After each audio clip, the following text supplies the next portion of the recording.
Sabay-sabay po nating basahin ang aklat ng mga kawikaan, chapter 13, verses 1 to 25. Ang anak na may unaway nakikinig sa kanyang ama, ngunit walang halaga sa palalo ang paalala sa kanya. Natatamo ng mabuti ang bunga ng kanyang kabaitan, ngunit ang ninanasan ng masama ay puro karahasan.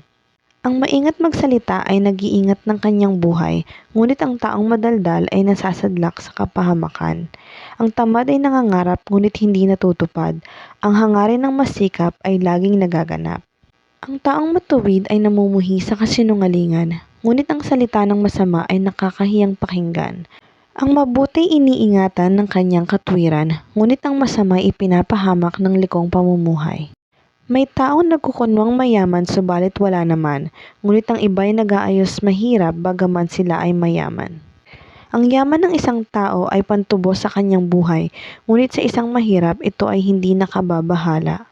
Ang matuwid ay tulad ng maningning na ilaw, ngunit ang masama ay lamparang namamatay. Ang kapalaluan ay nagbubunga ng kaguluhan, ngunit ang pakikinig sa payo ay nagbabadya ng karunungan. Ang kayamanang tinamo sa daya ay madaling nawawala, ngunit ang kayamanang pinaghirapan ay pinagpapala. Ang matagal na paghihintay ay nagpapahina ng kalooban, ngunit ang pangarap na natupad ay may dulot na kasiyahan. Ang nagwawalang bahala sa payo ay hahantong sa sariling kapahamakan, ngunit ang nagpapahalaga sa utos ay gagantimpalaan.